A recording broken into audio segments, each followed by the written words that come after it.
Suamiku membuangku demi janda penjual angkringan. Assalamualaikum warahmatullahi wabarakatuh. Apa kabar teman semua?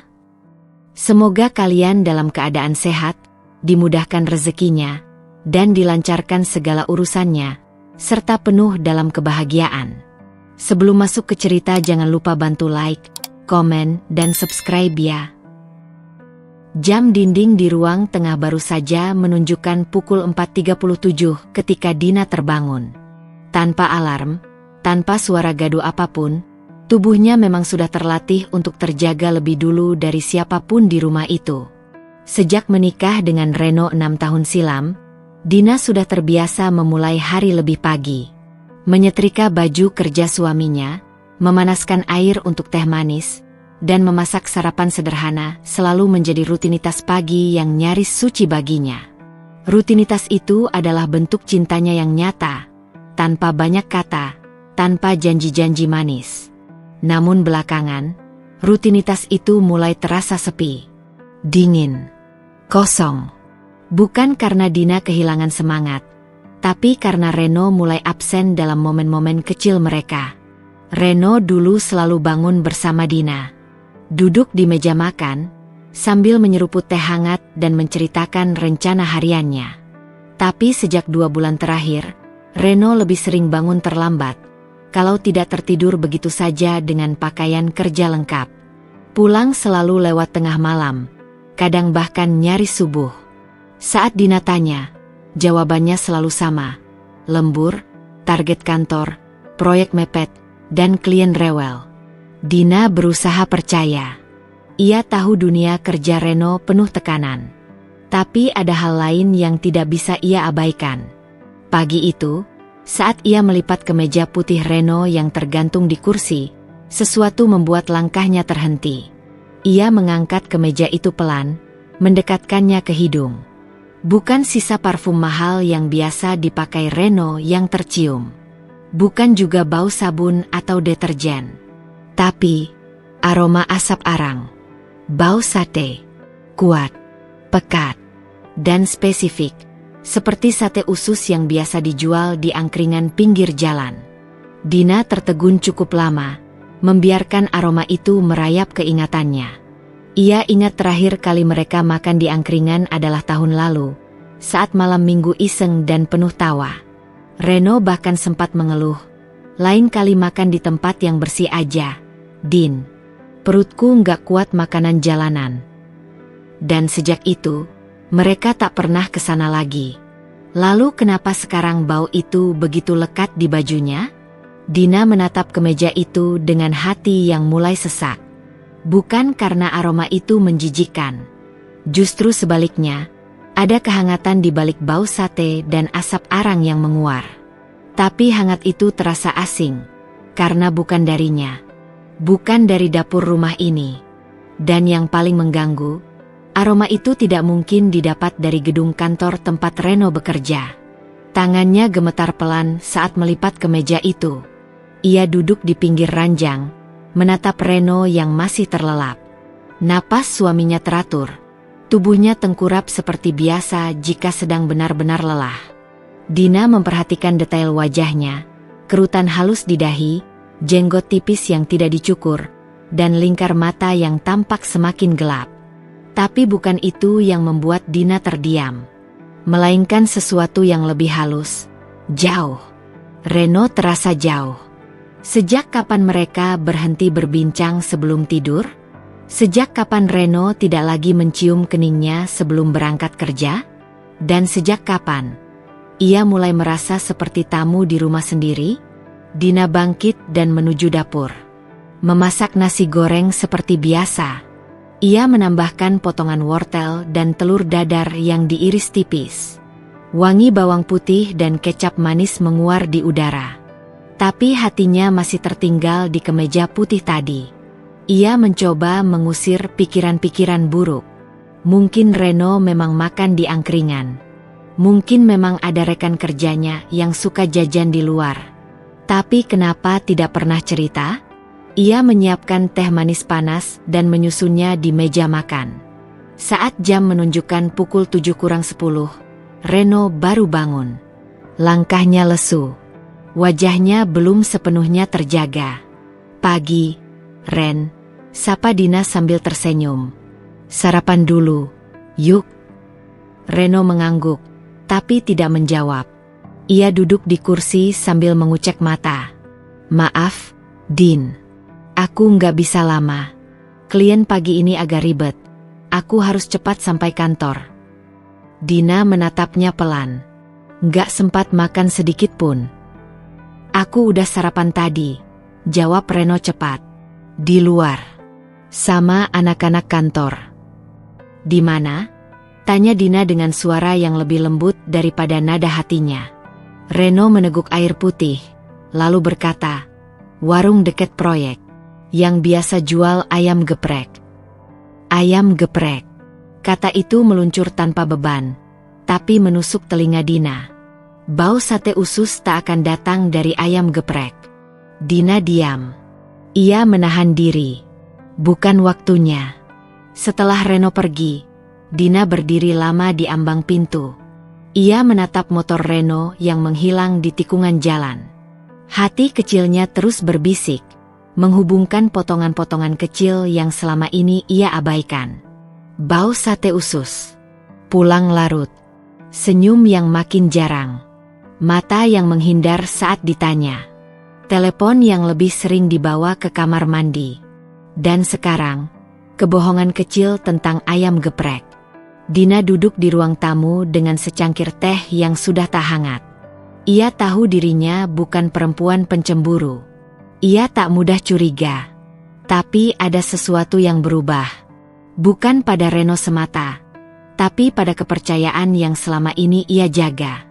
Dan perubahan itu tak datang dari suara pertengkaran atau pengakuan yang meledak, tapi dari aroma, sebuah jejak sunyi yang menguap dari kemeja suaminya dan mengendap diam-diam di dasar hatinya. Saat matahari mulai menyinari halaman rumah mereka, Dina tahu satu hal pasti. Ada rahasia yang sedang disembunyikan. Dan ia akan mencarinya. Dimulai dari aroma itu. Ujung malam di kota kecil itu selalu hidup dengan cara yang berbeda.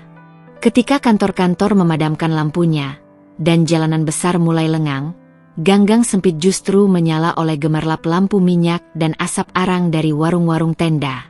Salah satunya adalah warung angkringan milik Bu Winda, yang berdiri di pinggir jalan dekat proyek tempat Reno sedang menangani pembangunan ruko bertingkat. Warung itu tak besar, hanya tenda sederhana dengan bangku panjang dari kayu dan meja kecil penuh dengan tusukan sate-satean. Sate usus, ati ampela, tempe bacem, dan tahu goreng berjejer rapi, menunggu tangan lapar untuk memilihnya. Ada aroma arang yang menguar, tajam, hangat, dan akrab. Sesekali diselingi suara sutil memukul wajan, atau sendok logam yang menyentuh gelas saat teh manis diaduk pelan. Dan di sanalah Reno, hampir setiap malam kini, duduk di pojok bangku panjang, mengenakan kemeja kerja yang mulai kusut, dasi longgar, dan wajah letih.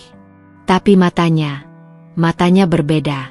Di warung itu, sorot matanya tak setegang saat di rumah. Tak seasing saat bertemu pandang dengan Dina. Di sini, di antara asap arang dan obrolan santai, Reno merasa dihargai. Sebab Bu Winda tidak hanya menjual sate usus dan nasi kucing. Ia menjual perhatian. "Mas Reno belum makan lagi ya?" tanya Bu Winda sambil menyodorkan teh panas. Tangannya lincah, mulutnya ramah. Reno tersenyum tipis.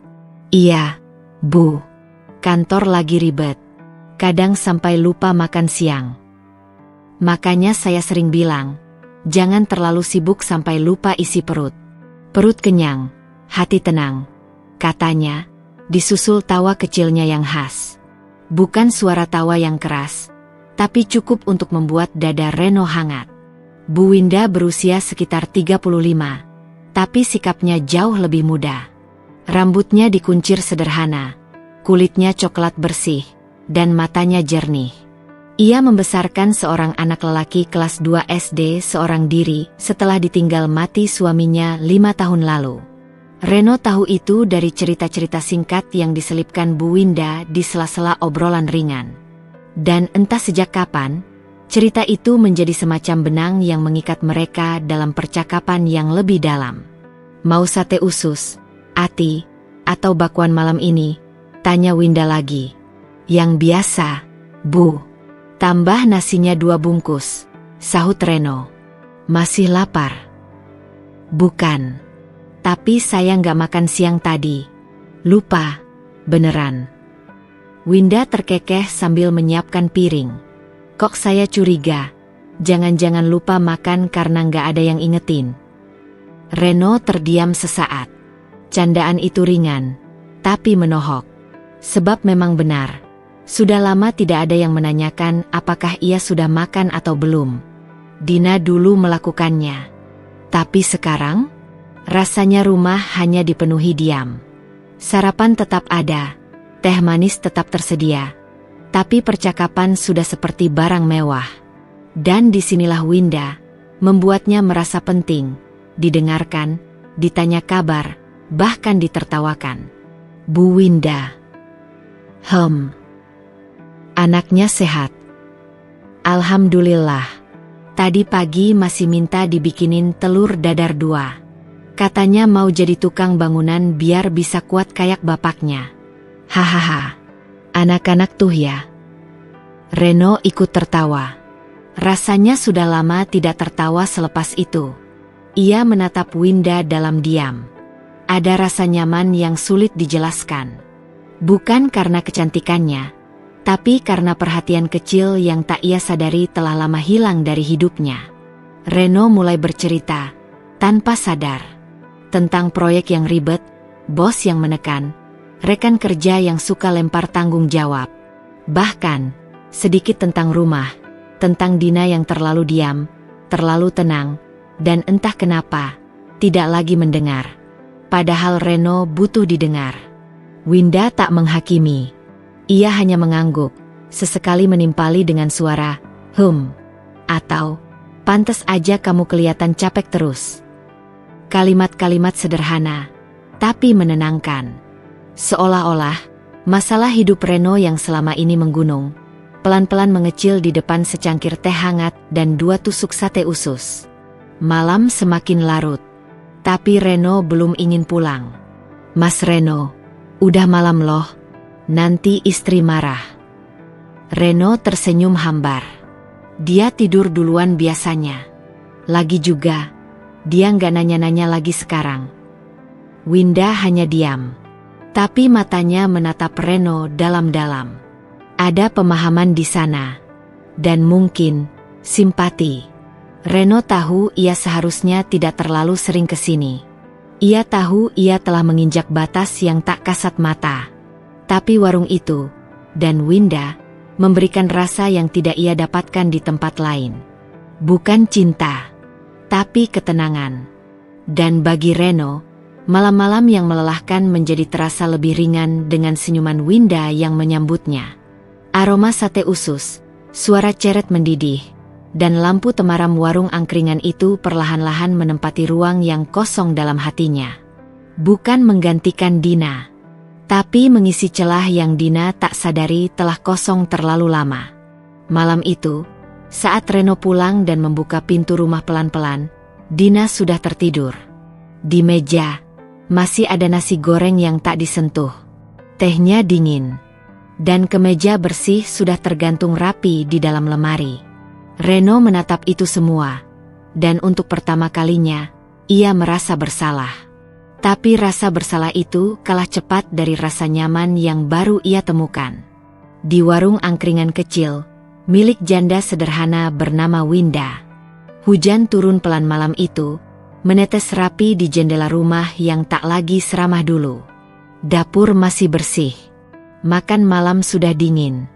Dina duduk di ruang tengah sambil melipat handuk kecil yang baru diangkat dari jemuran. Televisi menyala, tapi tak benar-benar ditonton. Bunyi hujan dan detak jarum jam justru lebih keras menggema di kepalanya. Sudah pukul 22.46. Reno belum pulang. Lagi-lagi, Dina tak mengirim pesan. Ia sudah berhenti melakukan itu sejak pesan-pesan sebelumnya hanya dibalas dengan emoji singkat atau jawaban basi seperti, "Masih di jalan, ada kerjaan sedikit, lembur, jangan tungguin." Ia mulai paham. Bukan hanya tubuh Reno yang jauh, hatinya juga sudah berjalan lebih dulu, pergi entah kemana. Dan entah dengan siapa. Dina bukan perempuan yang gampang menuduh. Tapi siapapun akan bisa merasakan ketika cinta mulai digantikan oleh rutinitas, ketika senyuman pulang berubah menjadi helaan napas berat, dan ketika aroma sate usus lebih lama tinggal di baju suami daripada aroma rumah sendiri. Pintu depan tiba-tiba terbuka. Reno masuk tanpa menyapa. Jaketnya basah, rambutnya menempel di dahi. Dina bangkit berdiri dan menyodorkan handuk kecil. "Kamu kehujanan? Ya Allah, kenapa nggak bawa payung?" Reno menepis lembut uluran tangan Dina. "Nggak usah, aku bisa sendiri." Dina mematung. Ia ingin bertanya, tapi tahu waktunya tidak tepat. Ia ingin marah, tapi perut Reno yang tampak kenyang justru membuatnya lebih ingin menangis. "Kamu sudah makan?" tanyanya pelan. "Iya," jawab Reno pendek, sembari membuka sepatu. "Di mana?" "Di luar." Hening.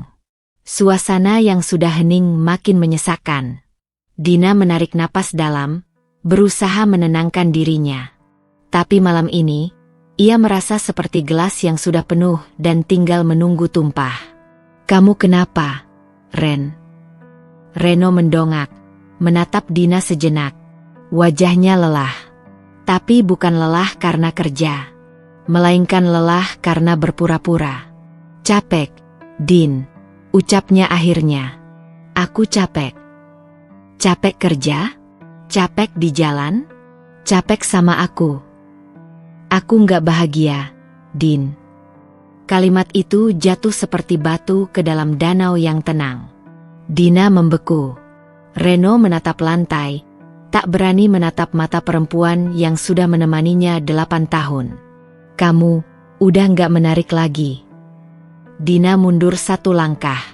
Bukan karena takut, tapi karena jiwanya terasa seperti ditampar dari dalam. "Apa maksudmu?" Suaranya nyaris tak terdengar. Reno menggigit bibirnya. "Aku pulang, dan kamu selalu sama. Daster, rambut berantakan, wajah letih. Rumah ini sepi. Nggak ada tawa. Nggak ada hidup." Dina menatap Reno, kini dengan mata yang perlahan memanas. "Karena aku sibuk ngurus kamu, Reno. Aku masak, nyuci, bersihin rumah, dan nunggu kamu pulang setiap malam, sambil bertanya-tanya kamu di mana. Kamu pikir aku nggak capek?" "Ya, tapi aku pengin sesuatu yang beda. Aku pengin, ya, suasana yang hidup. Kamu nggak kayak dulu, Din." Dina mengangkat dagunya. "Jadi, kamu pilih pergi ke tempat yang lebih hidup? Yang lebih wangi asap sate usus dan suara ketawa janda angkringan?" Reno membisu. Tak menyangkal. Tak membenarkan. Dan justru itu jawabannya. Air mata Dina mengalir pelan. Tapi tidak meraung. Tidak histeris. Ia terlalu lelah untuk itu. Terlalu hancur untuk berdebat. "Setelah semua yang kita lalui, kamu menyimpulkan aku nggak menarik lagi, hanya dari penampilan dan rumah ini yang nggak bisa ngasih kamu tawa setiap malam." "Aku nggak maksud gitu." 8 tahun, Reno. Aku di sisimu waktu kamu belum punya apa-apa. Aku ikut ngirit, jual cincin kawin buat bantu DP motor, kerja sambilan jahit waktu kamu di PHK. Aku sabar waktu kamu galau cari kerja. Waktu kamu pulang bawa kecap bukan beras karena salah ambil sembako. Aku nggak pernah nuntut. Reno menunduk dalam. "Dan sekarang, kamu lihat aku kayak benda usang. Aku cuma pengin bahagia, Din. Itu aja. Kalau kamu bahagia dengan Winda, ya sudah," kata Dina dengan suara pelan tapi tajam. "Tapi jangan pernah bilang aku nggak menarik. Aku cuma Lelah jadi perempuan yang kamu abaikan. Dina berjalan ke kamar. Pintu ditutup pelan. Tak dibanting. Tapi suara klik dari kuncinya terdengar lebih menyakitkan dari apapun. Di balik pintu, Dina duduk di tepi ranjang. Air matanya jatuh tak tertahan. Bukan karena ia ingin Reno kembali, tapi karena ia sadar. Selama ini, ia hanya diminta bertahan, tapi tak pernah benar-benar dipeluk. Dan kini, pelukan itu diberikan pada perempuan lain, di warung angkringan, di bawah lampu temaram dan bau sate usus. Pagi itu matahari muncul seperti biasa, hangat, terang, seolah tak terjadi apa-apa semalam. Padahal, semalam adalah badai yang mengguncang seluruh hidup Dina. Jam 6:14, suara roda koper terdengar dari arah lorong. Suara gesek kecil di lantai keramik yang biasanya hanya terdengar kalau Dina sedang membawakan cucian bersih. Kali ini berbeda. Kali ini, suara itu menyayat pelan. Reno keluar dari kamar tidur tamu. Ya, sejak malam itu, ia tak lagi tidur di samping Dina. Ia memilih kamar yang dulu hanya digunakan untuk tamu keluarga saat lebaran. Kini, kamar itu menjadi tempat perenungannya. Atau mungkin tempat ia menyusun niat untuk benar-benar pergi. Dina duduk di ruang makan. Tangannya menggenggam secangkir teh hangat yang sudah tak lagi beruap. Wajahnya kosong. Ia tidak menangis. Belum. Dina tak menjawab. Reno berdiri mematung sejenak di depan pintu. Ia sudah memakai sepatu. Jaket hitamnya sudah rapi.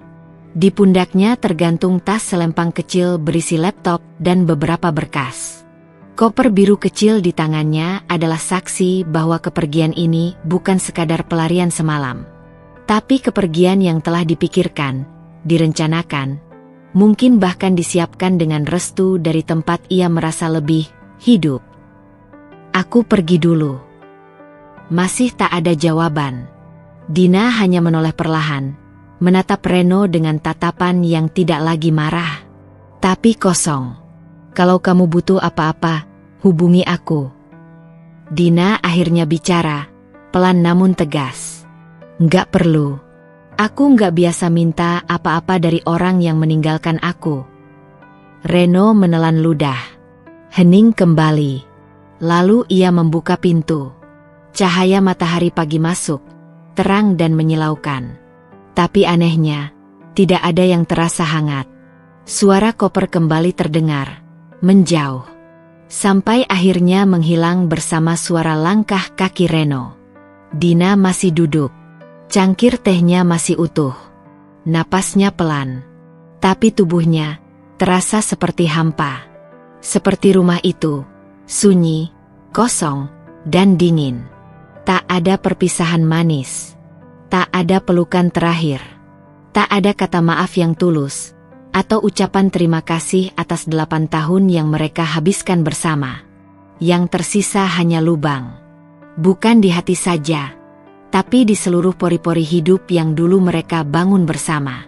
Dina akhirnya berdiri. Tangannya gemetar saat membereskan cangkir teh. Ia membuka lemari dapur dan melihat bumbu-bumbu masakan yang sudah lama tidak disentuh karena Reno lebih sering makan di luar. Ia menatap meja makan, lalu kamar tidur utama, lalu tempat cuci piring yang masih basah. Semua tampak biasa. Tapi sepi yang mengelilinginya terasa luar biasa. Ia berjalan ke kamar. Menatap ranjang yang kini terlalu besar untuk sendiri. Di atas bantalnya masih tertinggal aroma sampo milik Reno. Dina duduk di ujung tempat tidur, memeluk lututnya. Masih belum menangis. Bukan karena kuat, tapi karena terlalu hancur untuk bisa mengeluarkan air mata. Luka itu terlalu dalam. Terlalu membingungkan. Dina berpikir tentang semua yang pernah mereka rencanakan. Tentang rumah mungil ini yang dulu mereka cicil bersama. Tentang tirai coklat muda yang dipilih berdua di toko gorden pinggir kota. Tentang vas bunga kecil yang dibelinya karena Reno bilang rumah ini terlalu dingin, tanpa warna. Dan kini, Reno benar-benar pergi. Bukan lagi lembur sampai malam. Bukan lagi makan di luar sebentar. Tapi pergi. Meninggalkan semuanya seolah-olah perjalanan 8 tahun itu tidak lebih dari satu lembar cerita yang bisa ia sobek dan buang begitu saja. Siang menjelang. Dina tak menyentuh makanan. Ia hanya berdiri di depan kaca, menatap bayangannya sendiri. Mata bengkak, wajah pucat, rambut kusut, dan daster biru favoritnya yang mulai lusuh. Dulu Reno bilang warna biru itu manis di tubuh Dina. Sekarang, Reno bilang Dina sudah tak menarik. Kalimat itu terngiang-ngiang di kepala, mengiris setiap helai harga dirinya. Tapi di balik luka yang membara, ada satu ruang kecil yang pelan-pelan menyala. Ruang itu tidak penuh dendam. Hanya keinginan kecil untuk bangkit. Dina sadar, ia tak boleh selamanya membiarkan rumah ini menjadi kuburan kenangan. Tak boleh membiarkan dirinya terus membusuk dalam penolakan orang yang tak lagi mencintainya.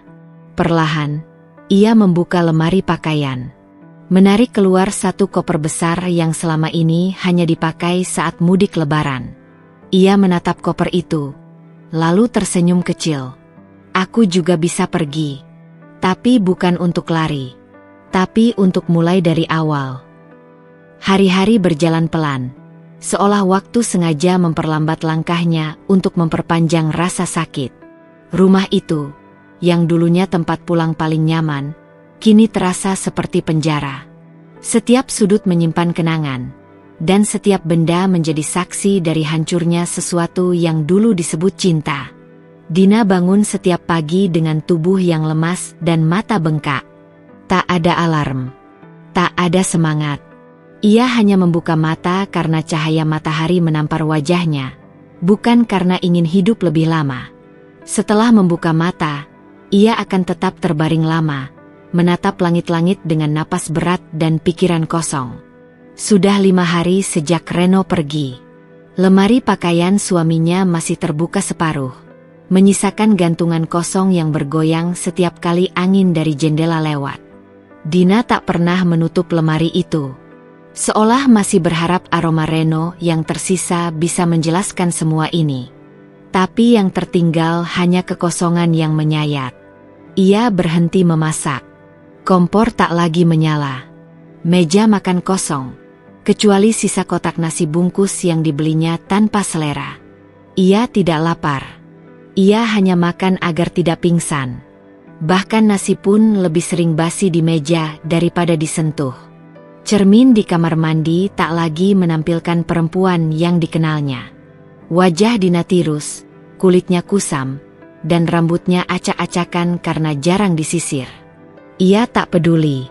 Untuk apa bersih, wangi, atau cantik, kalau tak ada lagi yang menghargainya? Tetangga mulai membicarakannya. Suatu pagi, ketika Dina berdiri di depan rumah menyiram pot yang hampir mati, ia mendengar bisikan lirih dari seberang pagar. Kasihan, ditinggal suaminya. Katanya selingkuh. Loh. Iya, aku juga dengar. Sama janda yang jualan angkringan, kan? Makanya, kalau jadi istri jangan tampil kayak gitu terus. Dina tak menanggapi, tapi suara mereka menancap tajam ke hatinya. Ia hanya ingin kembali ke dalam dan mengunci pintu rapat-rapat. Dunia di luar tak memberinya tempat aman lagi. Beberapa teman lama sempat menghubungi lewat pesan. Salah satunya, Rika, teman kantor lamanya. Rika tahu kabar dari status WhatsApp yang tidak sengaja Dina unggah semalam, hanya tulisan sederhana. Kadang, yang paling melukai bukan pisau, tapi kalimat dari orang yang pernah memeluk kita erat. Rika datang sore itu, membawakan martabak manis dan pelukan. Dina hanya tersenyum singkat, lalu menangis di pelukannya. Kenapa kamu gak bilang apa-apa, Din? Tanya Rika lembut. Aku gak tahu harus mulai dari mana. Rika duduk di samping Dina, memegang tangannya. Kalau kamu butuh tempat tinggal sementara, kamu bisa ke rumahku. Serius, kamu gak sendiri. Dina menggeleng. Aku gak mau jadi beban. Kamu bukan beban. Kamu cuma sedang patah, dan itu bukan salahmu. Kata-kata itu membuat Dina menitikkan air mata lagi. Tapi bukan air mata getir. Ada sedikit hangat yang menjalar di balik dingin luka yang selama ini ia simpan sendiri. Setelah Rika pulang, Dina duduk lama di ruang tamu. Lampu belum dinyalakan, dan langit di luar mulai gelap. Di tengah ruangan itu, ia memeluk dirinya sendiri. Hening. Seng. Tapi perlahan, terasa sedikit berbeda. Malam itu, untuk pertama kalinya sejak kepergian Reno, Dina membuka lemari bukunya. Di sana, ada satu buku agenda lama yang dulu ia gunakan saat masih bekerja sebelum memilih fokus mengurus rumah. Ia membalik lembar demi lembar, lalu menemukan satu tulisan tangan sendiri. Aku ingin menjadi perempuan yang mandiri, bukan hanya karena keadaan memaksa, tapi karena aku tahu aku mampu. Dina terdiam lama. Tulisan itu membuat dadanya sesak. Bukan karena sedih, tapi karena ingat siapa dirinya dulu. Siapa dirinya sebelum semuanya diremehkan dan ditinggalkan.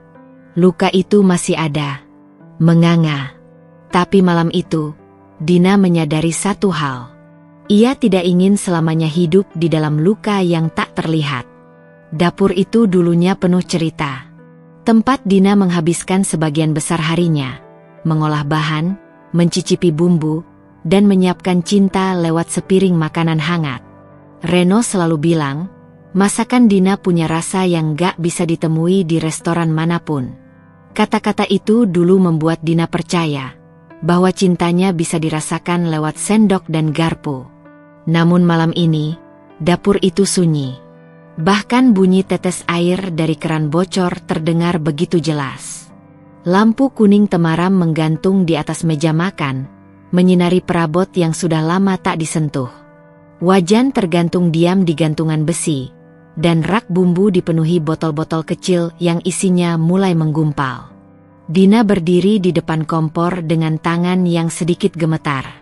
Di hadapannya, sepiring nasi sisa semalam, sebutir telur ayam, dan setengah bawang bombay yang mulai mengering di sisi. Ia tak punya niat membuat hidangan mewah, ia hanya lapar, dan entah kenapa malam ini, ia ingin makan sesuatu yang ia masak sendiri.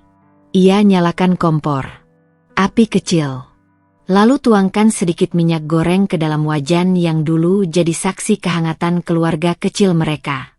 Saat minyak mulai panas, Dina iris bawang bombay, lalu masukkan ke dalam wajan. Suara mendesis terdengar. Aroma harum langsung memenuhi dapur. Sesuatu tentang bau tumisan itu membawa Dina ke masa lalu, tanpa peringatan. Tiba-tiba, semuanya terasa berat. Tangannya gemetar saat menambahkan telur, mengaduknya pelan bersama nasi dan kecap. Matanya mulai panas. Napasnya sesak. Ia mencoba menahan. Tapi ketika ia mengaduk nasi goreng itu, mencium aroma yang dulu selalu disukai Reno, tangisnya pecah. Satu tetes air mata jatuh ke atas wajan. Disusul tetesan lainnya. Dina mematikan kompor. Ia menunduk, bersandar pada meja dapur, menutupi wajah dengan kedua tangan. Tangisnya tak terdengar keras, tapi dalam. Tertahan. Seperti hujan yang menetes satu-satu di tengah malam. Ia duduk di lantai dapur. Dinding dingin menempel di punggungnya, dan lantai keramik meresap dingin ke telapak kakinya. Di ruang sempit itu, ia akhirnya menangis sepuasnya. Bukan sekadar karena ditinggal, tapi karena semuanya terasa sia-sia. Masakan yang dulu dibuat dengan cinta, kini terasa hampa. Rumah ini, hidup ini, dirinya, semua terasa seperti sisa. Namun di sela-sela tangisan itu, di tengah keheningan malam yang begitu menusuk, ada satu getar kecil di hatinya. Bukan kemarahan, bukan kesedihan, tapi semacam kerinduan untuk kembali menemukan dirinya sendiri. Tangis itu, yang ia kira akan menenggelamkannya, justru menjadi pelepas. Untuk pertama kalinya, ia benar-benar merelakan. Merelakan luka, kehilangan, dan semua kenangan yang sudah tak bisa ia genggam lagi. Ia berdiri perlahan, mengambil napas dalam-dalam, lalu menatap wajan yang masih mengepul tipis. Di sana ada nasi goreng sederhana, tidak sempurna, tapi cukup. Dina menaruhnya di piring. Duduk sendiri di meja makan yang biasanya diisi 2 pasang sendok dan 2 gelas teh manis. Kini hanya 1 piring dan 1 sendok. Tapi malam itu, makanan itu terasa berbeda. Karena itu bukan sekadar nasi goreng. Itu adalah langkah pertama. Langkah menuju penyembuhan. Esok hari, dapur itu akan kembali menyala. Bukan untuk orang lain, tapi untuk dirinya sendiri. Dan di antara rasa asin air mata dan manisnya kecap, Dina mulai merasakan satu hal yang selama ini hilang. Harapan. Tak ada momen dramatis ketika hidup seseorang benar-benar berubah. Tak selalu ada sorak-sorai, pelukan hangat, atau pelangi setelah hujan. Kadang, perubahan dimulai dari hal kecil. Dari tangan yang kembali menyisir rambut sendiri, dari baju yang dipilih dengan penuh pertimbangan, dari bibir yang memulas lipstik meski hanya di depan cermin dapur. Begitulah Dina memulai harinya kini, dengan menyapa dirinya sendiri. Ia berdiri di depan cermin kecil di kamarnya, menyisir rambut yang dulu sering dikuncir asal-asalan. Kini ia membiarkannya terurai. Ia memulas bedak tipis di pipi, menyentuhkan warna lembut di bibirnya, lalu mengangguk pelan. Bukan karena merasa cantik, tapi karena merasa hidup. Setiap langkah Dina kini lebih mantap. Sepatu rumah diganti dengan sandal bersih, daster kusam diganti baju longgar tapi rapi. Ia tak lagi menghindar dari pantulan dirinya. Ia tidak sedang berdandan untuk menarik siapa-siapa. Tidak untuk membuat Reno menyesal. Tidak untuk membungkam tetangga. Tapi untuk merayakan dirinya yang mulai sembuh. Dapur tempat ia dulu menangis kini punya nyawa baru. Kompor tak lagi hanya menyala untuk nasi goreng kesepian. Kini ia menyala untuk gulai ayam kampung, semur tahu, sambal terasi, dan sayur lodeh racikan tangan yang sudah tak ragu lagi. Dina membuka usaha catering kecil dari rumah, menamai usahanya Lauk Hati Dina. Modalnya hanya 2. Semangat dan resep-resep turun-temurun dari almarhumah ibunya yang dulu dikenal sebagai tukang masak andalan di kampung. Di satu sudut dapur, Dina menempelkan foto sang ibu, tersenyum dalam balutan kebaya sederhana. Foto itu kini menjadi penyemangatnya. Kadang Dina bicara sendiri saat memasak, seolah ibunya ada di sana, menyimak dengan diam. "Bu, hari ini aku masak pesanan 5 kotak untuk kantor kelurahan. Semoga laku ya, Bu, doain dari sana." Awalnya pelanggan Dina hanya tetangga dekat dan beberapa teman Rika. Tapi satu postingan foto lauk pauknya yang menggoda di grup Facebook lokal membuat pesan masuk mengalir. Pesanan mulai datang untuk acara kecil, pengajian, arisan, rapat RT. Ada satu malam, setelah sibuk dari pagi hingga sore, Dina terduduk di dapur dengan punggung bersandar di kulkas. Kakinya pegal, punggungnya sakit, tapi hatinya penuh. Ia memandangi rak tempat bertumpuk kotak-kotak makan berisi pesanan untuk besok pagi. Tangannya masih basah oleh air cucian, tapi ia tertawa kecil. Bukan tawa kemenangan, tapi tawa dari rasa bangga terhadap dirinya sendiri. Suaranya kembali terdengar di dapur. Tidak lagi hanya suara sendok dan panci, tapi juga nyanyian pelan, doa-doa lirih, bahkan suara tawanya sendiri. Dina menemukan dirinya kembali, di tempat yang sama tempat ia pernah kehilangan segalanya. Suatu pagi, seorang pelanggan tetap, Bu Ros, guru TK di kampung, bertanya sambil tersenyum. "Mbak Dina, maaf kalau lancang, tapi kok sekarang kelihatan lebih bersinar ya? Padahal dulu saya lihat sempat kayak hilang." Dina tertawa pelan. "Mungkin karena saya masak bukan cuma pakai tangan, Bu, tapi juga pakai hati yang pelan-pelan sembuh." Bu Ros hanya mengangguk. "Kadang luka itu bikin kita makin enak masaknya. Kayak bumbu hidup ya, Mbak." Malam harinya, Dina duduk menulis di buku agendanya lagi. Tulisannya rapi, penuh ketenangan. Aku masih sendiri, tapi aku tidak lagi sepi. Dapur ini bukan lagi tempat aku menangis yang pergi, tapi tempat aku membangun jalan untuk diri sendiri. Hidup memang pahit, tapi aku sudah belajar meraciknya. Sebuah langkah kecil memang belum bisa membawanya kemana-mana. Tapi langkah kecil yang konsisten, hari demi hari, telah membawa Dina menjauh dari masa lalu yang menyakitkan, dan mendekat ke versi terbaik dirinya yang baru. Ia tahu perjalanan belum selesai. Tapi untuk pertama kalinya, ia tak takut untuk terus melangkah. Pagi itu berbeda dari pagi-pagi biasanya. Dina bangun lebih awal, bukan untuk memasak seperti biasa, tapi untuk bersiap menghadiri pelatihan UMKM kuliner yang diadakan di Balai Kota. Ia bukan peserta. Ia diundang sebagai narasumber. Dina mematut diri di cermin. Mengenakan tunik biru langit dengan kerudung polos berwarna senada. Tak ada yang mencolok, tapi wajahnya memancarkan kepercayaan diri yang baru. Matanya tajam namun lembut. Bibirnya menyunggingkan senyum yang dulu pernah hilang, terkubur di bawah reruntuhan pernikahan dan pengkhianatan. Kini, senyum itu menjadi tanda kemenangan kecil yang tumbuh pelan-pelan dari dapur rumahnya. Pelatihan UMKM itu adalah program kerjasama antara Dinas Koperasi Daerah dan komunitas kuliner lokal. Awalnya, Dina hanya dikenalkan oleh Rika kepada ketua komunitas sebagai ibu rumah tangga yang jago masak. Tapi saat melihat jumlah pesanan Dina dan testimoni pelanggannya, mereka tahu, ini bukan sekadar catering rumahan, ini potensi besar. Di ruangan pelatihan itu, Dina berdiri di depan puluhan peserta, ibu-ibu, gadis muda, bahkan bapak-bapak yang ingin memulai usaha makanan. Ia bercerita tanpa skrip, hanya mengandalkan ingatan dan ketulusan. Ia menceritakan bagaimana dapur yang pernah menjadi tempat ia menangis kini berubah menjadi ladang rezeki. Bagaimana ia memulai hanya dari satu pesanan arisan. Bagaimana ia belajar bungkus yang rapi dari YouTube.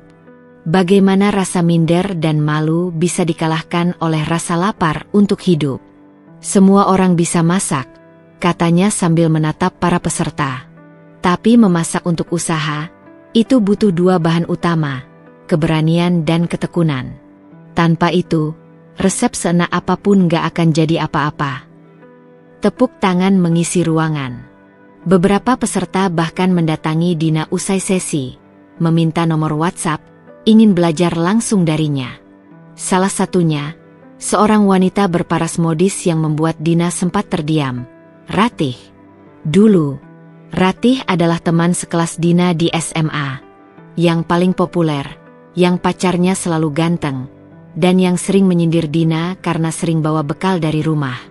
Ratih berdiri di hadapannya sekarang, bukan sebagai teman lama, tapi sebagai pencari ilmu.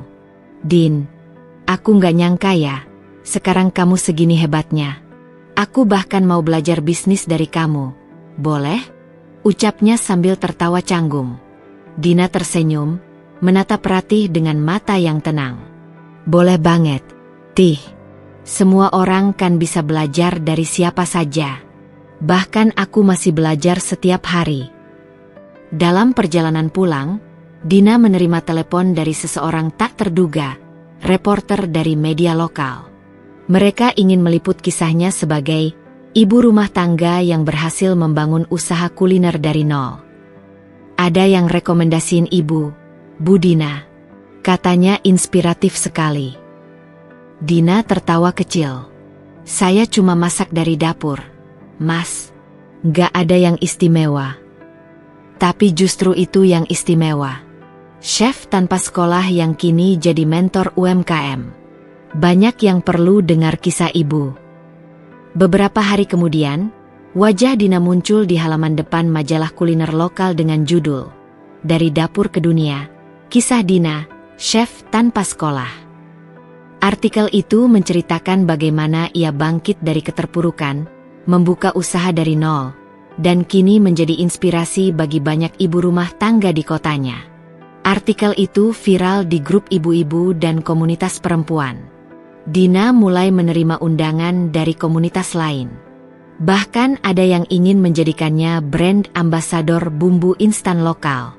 Meski ia belum memutuskan, tapi satu hal yang pasti, dunia kini mulai membuka pintunya untuk Dina. Tapi tak semuanya indah. Di balik layar, Reno melihat berita itu dari layar ponselnya. Ia tak bisa memalingkan mata. Wajah Dina tersenyum dalam foto, dikelilingi oleh peserta pelatihan. Ia tampak bahagia, mandiri, cantik dengan cara yang berbeda, bukan dari dandanan, tapi dari keberanian dan kemandirian yang memancar dari dalam. Reno diam lama. Winda duduk di sebelahnya, tidak sadar bahwa hati Reno sedang tak tenang.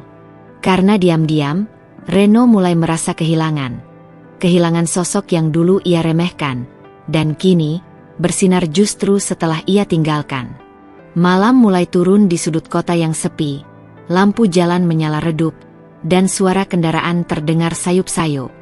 Di sebuah kontrakan kecil di pinggir gang sempit, Reno duduk di atas lantai tanpa alas, punggungnya bersandar pada dinding kusam yang lembab.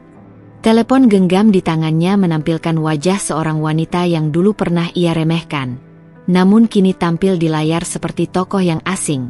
Dina, dengan senyum percaya diri, dikelilingi oleh para peserta pelatihan. Reno menatap layar itu lama. Bukan hanya karena tak percaya dengan apa yang ia lihat, tapi juga karena hampa yang menyeruak dari dalam dadanya. Dulu, ia yang pernah merasa tinggi. Pernah merasa Dina hanyalah istri rumahan, yang hidupnya berputar di seputar dapur, cucian, dan anak tetangga yang mampir minta kue. Tapi kini, ia melihat wanita itu bangkit dari abu luka yang ia sendiri nyalakan. Hidup Reno tak lagi seperti dulu. Setelah meninggalkan rumah, ia sempat tinggal bersama Winda, wanita angkringan yang menyambutnya dengan tawa dan pelukan. Tapi kehangatan itu hanya bertahan beberapa bulan. Saat pesangon dari tempat kerja lama habis, dan Reno belum juga mendapatkan pekerjaan tetap, Winda mulai menunjukkan wajah aslinya.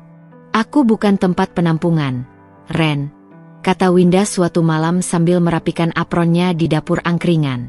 "Kalau kamu nggak kerja, terus mau sampai kapan tinggal di sini? Listrik ini bukan dibayar pakai cinta." Reno hanya bisa menghela napas panjang. Ia mencoba menjelaskan, katanya sedang cari kerja, katanya hanya butuh waktu. Tapi Winda sudah tak lagi tertawa di akhir kalimatnya.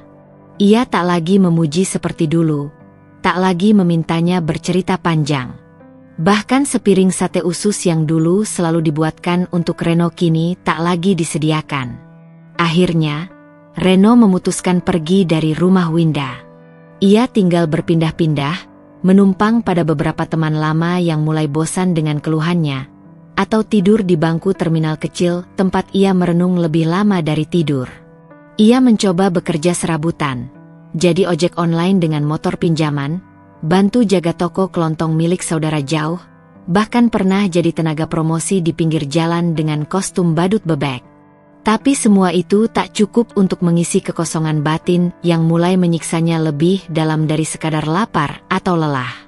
Reno bukan hanya kehilangan rumah, ia kehilangan arah. Dan rasa bersalah yang dulu ia tabrak dengan dalih, hak untuk bahagia, kini kembali menamparnya dengan kenyataan bahwa bahagia tidak bisa dibangun di atas reruntuhan orang lain. Kontrakan tempat ia tinggal sekarang kecil, hanya cukup untuk kasur tipis, kompor kecil, dan gantungan baju di pojok. Dindingnya mengelupas, suara tetangga bertengkar terdengar setiap malam. Tidak ada aroma sate usus. Tidak ada suara tawa wanita. Tidak ada tempat pulang. Ia duduk menatap kosong, hingga akhirnya, dengan jari gemetar, ia membuka galeri di ponselnya. Masih ada foto-foto lama. Dina sedang tertawa saat membuat kue ulang tahun untuk keponakannya. Dina sedang duduk di dapur dengan apron bergambar stroberi, tangan penuh tepung.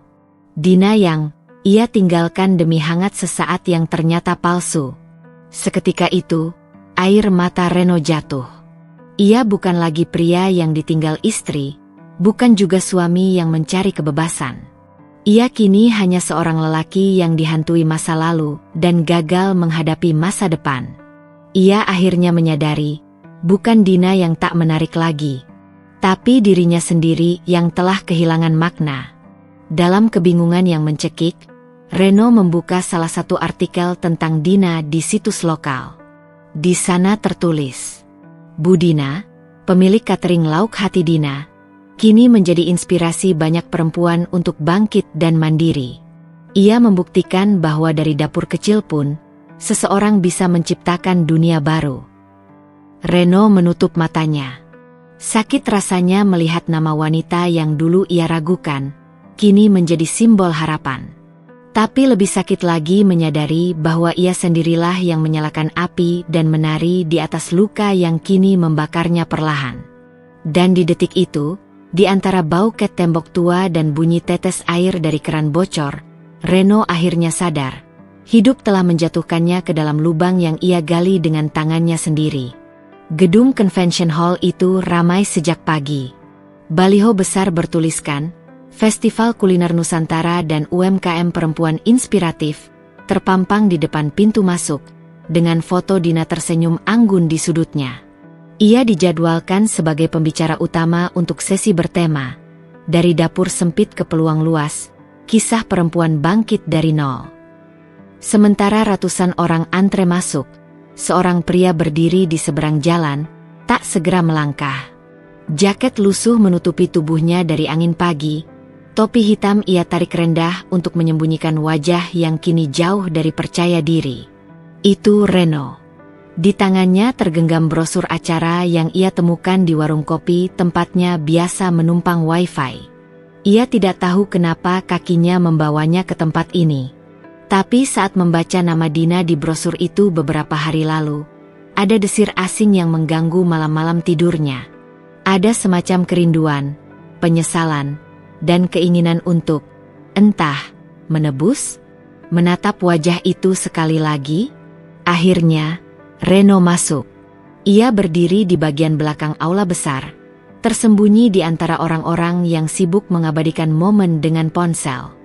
Pandangannya langsung tertumbuk pada sosok wanita yang melangkah naik ke panggung dengan percaya diri. Dina. Waktu seakan melambat. Dina mengenakan blazer berwarna hijau sage dengan celana kain putih tulang, sederhana tapi elegan. Rambutnya tertata rapi, riasan tipis mempertegas ketegasan wajahnya. Tapi yang paling membuat Reno terpaku adalah sorot mata Dina. Bukan mata yang dulu berkaca-kaca karena pengkhianatannya, tapi mata yang tenang, kuat, dan menyala oleh semangat hidup yang baru. Dina mulai berbicara.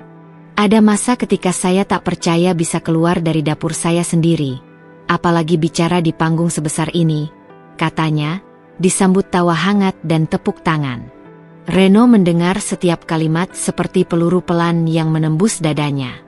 Dulu saya bangun pagi karena kewajiban. Sekarang saya bangun pagi karena cinta, pada hidup, pada karya saya, dan pada diri saya sendiri, lanjut Dina. Ia tidak menyebut nama Reno, tidak perlu. Tapi setiap cerita tentang keterpurukan, tentang rasa ditinggalkan, tentang membangun usaha dari air mata dan nasi goreng hangus. Semua terasa seperti bayangan dirinya yang diungkit tanpa harus dituding. Reno menggenggam topi yang ia lepas. Matanya berkaca. Tubuhnya tak mampu maju. Ingin menyapa, ingin sekadar berkata maaf atau bertanya kabar. Tapi jarak antara mereka kini tak diukur dengan langkah, melainkan dengan perjalanan batin yang tak sanggup ia tempuh. Acara selesai. Para hadirin mengerubungi Dina, minta foto, minta tips, bahkan ada yang menyerahkan proposal kerjasama. Seorang pria berdasi, entah rekan bisnis atau penggemar baru, menyodorkan bunga mawar merah pada Dina. Reno menatap dari jauh, senyumnya getir. Ia berbalik, keluar dari gedung, menunduk, membiarkan keramaian di belakangnya menelan suara dan jejak. Di trotoar, ia duduk lama. Ada semacam kehampaan yang tak bisa dijelaskan. Ia pikir melihat Dina bisa memberinya harapan untuk memperbaiki. Tapi yang ia temukan justru kesadaran bahwa ia bukan lagi bagian dari bab hidup wanita itu. Dina tak lagi mengharapkannya. Bahkan mungkin, tak lagi mengingatnya sebagai luka. Dalam hatinya, Reno tahu, kadang kesalahan yang kita buat tidak bisa diperbaiki, hanya bisa disesali. Dan di dunia yang terus berjalan ini, tidak semua mantan rumah bisa kembali menjadi tempat pulang. Langit mulai berubah jingga ketika para peserta pameran kuliner satu persatu meninggalkan lokasi. Poster-poster mulai diturunkan, meja-meja dilipat, dan suara hiruk-pikuk tadi siang perlahan digantikan oleh kesunyian sisa acara. Namun di antara semua yang beranjak pergi, satu sosok justru menunggu. Berdiri di bawah pohon trembesi dekat parkiran, menggenggam tas selempang dan topi yang ia putar-putar gugup di tangan, Reno. Ia tahu Dina belum pulang.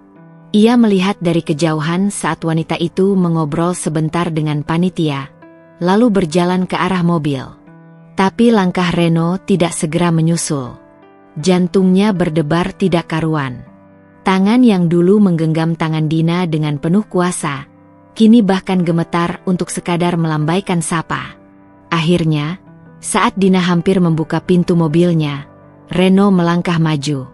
Suaranya lirih, hampir tak terdengar, seperti sehelai bulu jatuh di atas lantai marmer. Din. Dina berhenti. Tubuhnya menegang sejenak, lalu perlahan menoleh. Waktu seakan terhenti di antara mereka. Wajah Reno tampak lebih tua dari terakhir kali Dina melihatnya. Rambutnya sedikit berantakan, matanya cekung, namun sorot itu masih dikenalnya. Sorot penuh rasa bersalah yang selama ini ia bayangkan akan datang. Tapi kini, saat nyata di hadapannya, Dina hanya menatapnya dengan ketenangan yang mengejutkan dirinya sendiri. Aku cuma mau bilang, aku salah, kata Reno, menunduk. Suaranya berat, napasnya tertahan. Sangat salah ninggalin kamu. Gak ada satu hari pun aku gak mikirin semuanya. Dina menatapnya lama, tanpa berkata apapun. Lalu, pelan, ia mendekat 2 langkah, cukup dekat untuk melihat bahwa di mata Reno memang ada air yang menggenang, bukan hanya sekadar pura-pura. Aku tahu, jawab Dina lembut. Reno mendongak. Apa kamu bisa, maafin aku? Dina menarik napas dalam.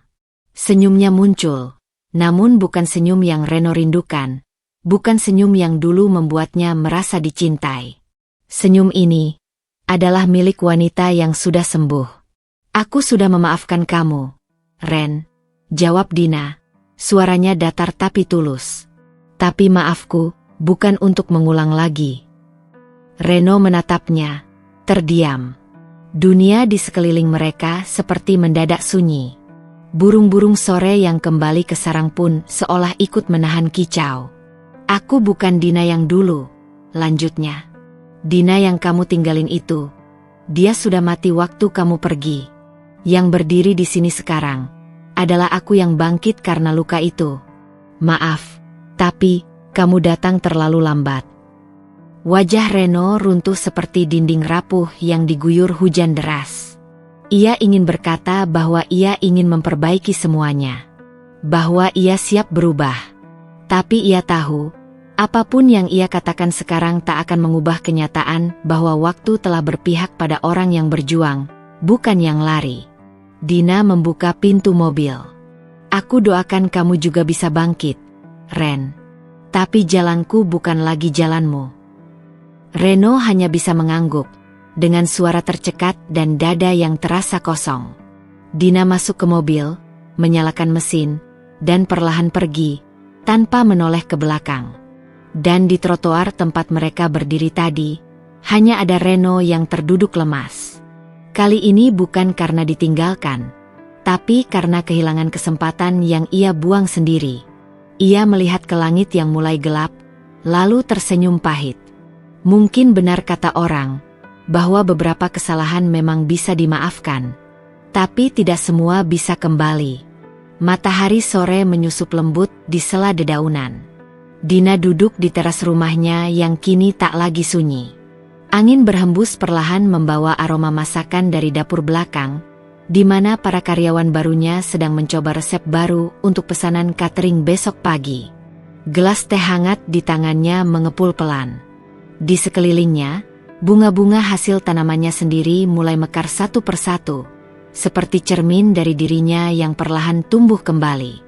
Ia memejamkan mata sebentar, membiarkan segala keheningan mengisi ruang yang dulu pernah penuh tangis. Dulu, teras ini adalah tempat ia menanti Reno pulang, dengan hati yang ragu dan tubuh yang letih karena berharap. Tapi sekarang, ia duduk bukan lagi sebagai istri yang menunggu, melainkan sebagai perempuan yang pulang pada dirinya sendiri. "Bu Dina, ini cobaannya udah jadi. Mau dicicipi?" seru salah satu staf mudanya dari dapur. Wajahnya cerah, penuh harap. Dina membuka mata, tersenyum. "Bawa ke sini ya, sekalian duduk ngobrol. Aku pengen denger ide kalian buat menu lebaran." Beberapa dari mereka datang membawa piring-piring kecil berisi sajian baru.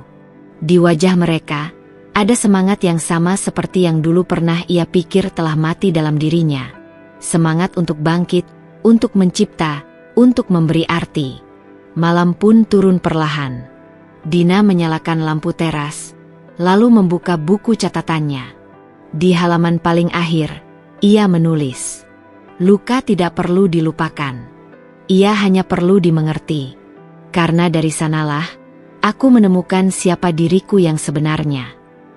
Di saat banyak orang mencari cinta pada orang lain, Dina telah belajar menemukan cinta di tempat yang tak akan pernah mengkhianatinya, dalam dirinya sendiri. Ia tak lagi menyesali perjalanannya. Tidak menyesali air mata, kehilangan, atau bahkan pengkhianatan. Karena tanpa semua itu, ia takkan sampai ke tempat di mana ia kini duduk. Tempat yang tenang, kuat, dan penuh cahaya. Dan ketika malam benar-benar datang, Dina memandangi bintang-bintang. Tidak lagi untuk berharap seseorang akan datang, tetapi untuk mengucap syukur bahwa dirinya telah kembali, utuh, dan lebih indah dari sebelumnya. Akhir cerita bukanlah tentang siapa yang datang, tetapi tentang siapa yang bertahan. Dan Dina telah memilih untuk bertahan, lalu menang.